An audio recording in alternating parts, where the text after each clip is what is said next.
as excited as I am about this very special conversation that I have going on today with the amazing, the wonderful, the incredible, someone I truly admire for who she is and the work that she's doing in this world, Jennifer Justice, affectionately known as JJ. Hi, Jennifer. Thank you for being with us today. Hi, thank you for having me. Very excited and honored. Thank you.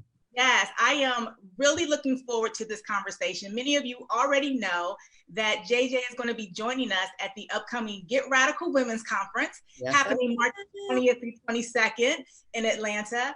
And JJ is an experienced executive and attorney in the fields of entertainment, music, media, and she has worked with some incredible artists, incredible brands, including Jay-Z, Roc Nation, and she's really been on the forefront of helping people, helping women grow themselves, not only in the entertainment industry, but beyond that as well. So thank you so much, JJ, for being here with us today. Of course. Thank you. And so, you know that we have just started a brand new year, Yeah. and whether people set resolutions or set goals, there's something about turning that page from December 31st to January 1. And we're wrapping up this first year of this first month of the year, as well as moving into a new decade. So first off, tell me, do you make resolutions? Do you set goals? Do you have any New Year rituals? I don't have any like rituals per se, but I do like to set kind of goals. It's a good time to be like, okay, what do I want to happen this year? What are the things? And I don't set like concrete, like I'm going to lose 5 pounds or I'm going to like, I set more like, okay, how can I be better as, a mother, as a friend, and in my business and push myself. And so it's more like macro goals versus like these micro little steps. And then I kind of check in with myself on a monthly basis and make sure that I'm, you know, doing what I say that I'm going to do, right? So I Right, think it's just a good time frame, to box things around to be like, this is what's going to happen in this year. right, right. Yeah. And tell us a little bit about your background, a little bit about your story, and how you came to do the work that you do and why you're so passionate about it. Right. I came from, a very small town in Washington State. I was one of the first to go to college. I ended up going to University of Washington. And when I did, I graduated. And because I didn't have anybody who had gone through college in my family or kind of the extended family, I didn't really have any mentorship of what I should do. So I ended up going to law school. While at law school, I found out that there was these kinds of lawyers called music entertainment lawyers. And I was like, that's what I'm going to do. And, because I realized very quickly after just interning in a summer at a big Wall Street law firm that I wasn't going to have like the ability to get clients that easily because I didn't, again, have mentorship and I wasn't, didn't go to college or boarding school with, the father of XYZ that could help me get business. So I was like, I knew I could do it through in musicians because most of us came from the same background. So that's exactly what I did. And I started as a music attorney in this law firm called Cotico, Carroll, Guido and Groffman. It was like in the late 90s, early 2000s, and they were going through their whole list of clients and they were like, Marilyn Manson and Dave Matthews Band and Blues Traveler. And then we have this young hip hop artist, Jay-Z. And I was like, oh, I love Reasonable Doubt. And so that's how I started working with him when ignorance is bliss, right?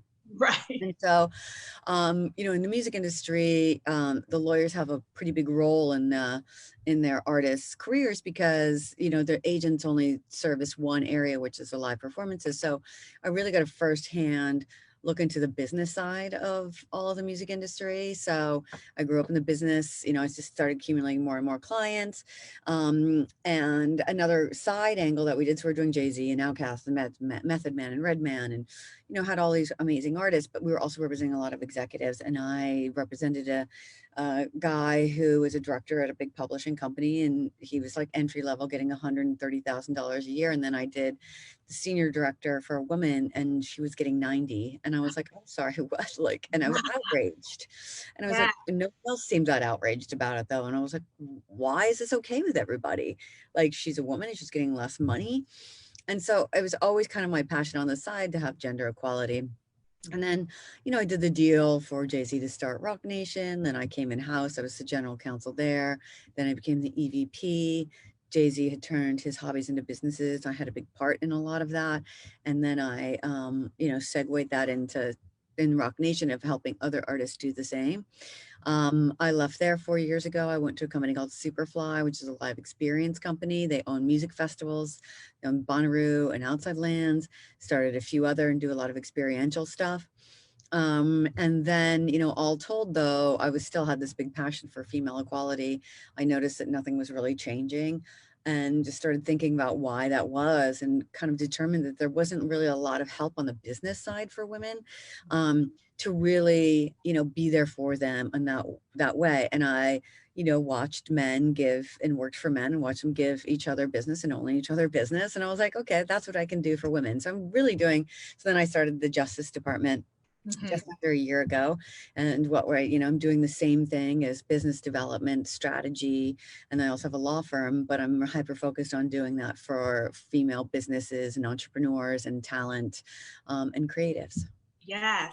Your story is chock full of just nuggets that I hope people picked up on as you gave your timeline. And one of the things you mentioned early on was mentorship, that you didn't have mentors, you had to find mentors. So how do you feel about mentorship as a necessity for people, and how can people go about getting the mentoring that they need to get where they want to go?